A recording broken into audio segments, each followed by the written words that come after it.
नमस्कार दोस्तों। अभी आप सबको पता होगा जोधपुर में एक दुर्घटना हुई। उसमें एक अधिवक्ता को कुछ असामाजिक तत्वों ने हत्या कर दी। उसके बाद से वकीलों में रोष व्याप्त है और सभी अधिवक्ता मिलकर एक एडवोकेट प्रोटेक्शन बिल की मांग कर रहे हैं कि ये एक्ट इस बिल को जल्दी से जल्दी स्टेट गवर्नमेंट पास करे और एक्ट लेकर आए। और साथियों, इसी के बैकग्राउंड में बता दूं कि पहले भी इस मैटर पे bar council of India level तक भी बातें हुई है।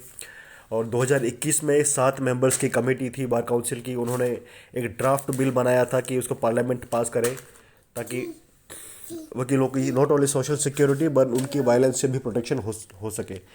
तो एडवोकेट प्रोटेक्शन ड्राफ्ट जो बिल था उसके अंदर काफ़ी स्ट्रिंजेंट प्रोविजंस थे वकीलों की सुरक्षा के लिए, क्योंकि बार काउंसिल ऑफ इंडिया का कहना है कि जैसे पुलिस और जुडिशरी के जो जजेस को प्रोटेक्शन है, उसी तरह से वकील भी ऑफिसर ऑफ कोर्ट होता है, उसका भी बहुत इंपॉर्टेंट रोल है जस्टिस डिलीवरी सिस्टम के अंदर। लेकिन उसके लिए अभी तक ऐसा कोई प्रोटेक्शन वाला प्रोविज़न है नहीं कि वकील फियरलेसली काम कर सके।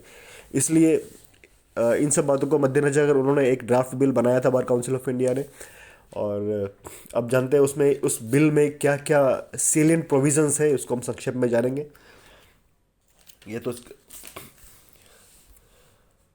इसमें सबसे अच्छी बात है कि इसमें एक्ट ऑफ वायलेंस को डिफाइन कर दिया गया है सेक्शन 2 के सी में। और इसमें किसी भी तरह का हार्ड इंजरी, कोयर्सन वगैरह सबको वायलेंस माना गया है। लॉस और damages to any property of advocate है। Use of derogatory language against the advocate है। Language during the course of the judicial and quasi judicial proceedings, है ना, काफ़ी लंबा है तो इसको ज़्यादा डिटेल में हम नहीं जाएंगे। तो बेसिक डेफिनेशन इसकी है वो कि act of violence refers to acts committed by any person against an advocate. कि एडवोकेट के अगेंस्ट कोई भी काम, कोई व्यक्ति अगर कुछ एक्ट करता है तो वो एक्ट ऑफ वायलेंस है। विद एन इंटेंट, कि बशर्ते उसका क्या इरादा हो, with an intent to prejudice और derail the process of impartial fair fearless conduct of any litigation before any court, tribunal or authority in which such advocate is engaged, or act of retribution towards the outcome of the proceedings before any of the above forums and includes the following। अब क्या क्या included है इसके अंदर? Threat है, harassment है, कोएल्शन है, assault है, मेलिशियस प्रोसिक्यूशन है, क्रिमिनल फोर्स है, ये सब चीज़ इसके अंदर इंक्लूडेड है। डिटेल में आप देख सकते हैं इसके अंदर। तो ये एक्ट ऑफ वायलेंस को काफ़ी डिटेल्ड डेफिनेशन इसके अंदर दी गई है, सबसे बड़ी बात है इसमें।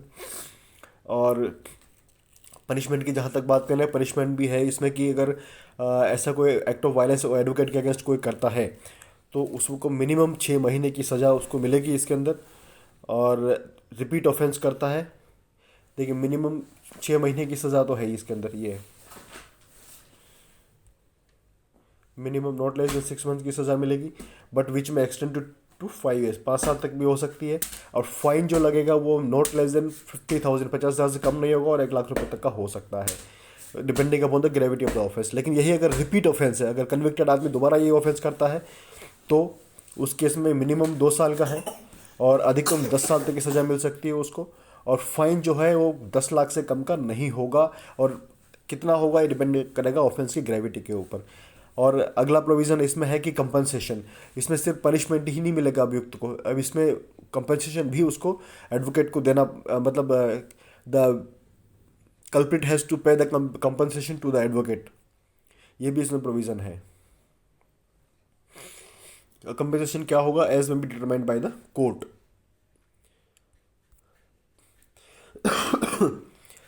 अब सबसे इम्पोर्टेंट है इसमें जो क्लोज 5 है, जो पास हो जाएगा तो सेक्शन बन जाएगा ये। क्लोज 5 में एक एक लाइन इंपॉर्टेंट है, इसको देखते हैं क्या क्या है इसके अंदर।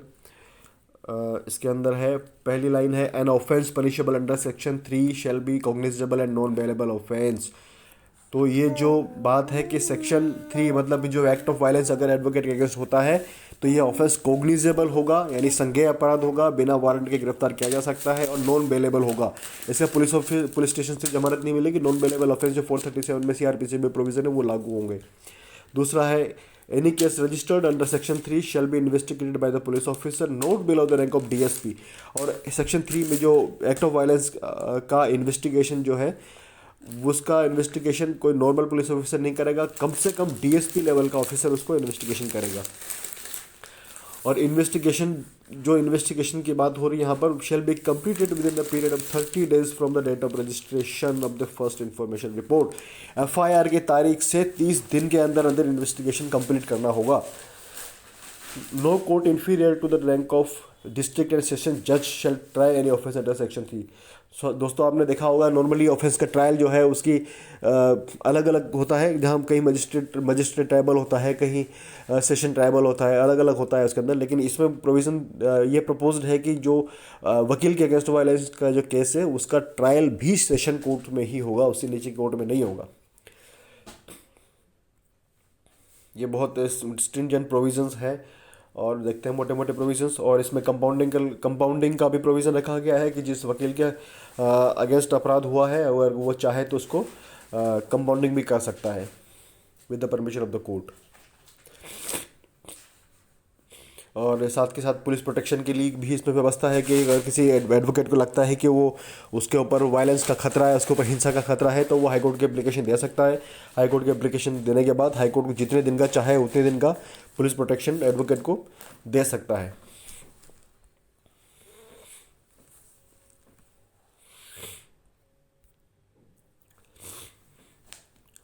Advocate deemed to be officer of the institution. An advocate pleading for a party before the court, tribunal, authority, including the police, shall be deemed to be an officer of such institution and be extended same treatment available to other officers of such institution। जो tribunal court के सभी officers के बराबर उसको दर्जा मिलेगा, उसी तरह का उसके साथ ट्रीटमेंट किया जाएगा। ये प्रपोज प्रोविज़न है। तो और 3 members committee for redressal of grievances of advocates bar associate से नॉर्मल है, इसको आप पढ़ सकते हैं। और जो क्लोज 10 है इसमें प्रपोज किया गया है कि protection of act in due conduct of duties by the advocate.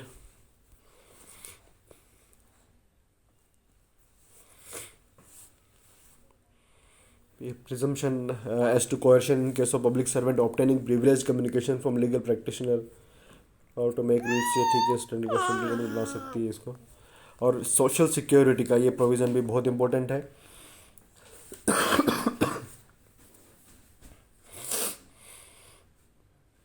The central government as well as the state governments may make provisions to provide financial assistance to needy advocates of the country during any unforeseen situations like epidemic। जैसे pandemic corona हुआ था उस time भी लोगों को कुछ पैसे दिए गए थे बार काउंसिल्स की तरफ से। Any other natural calamities.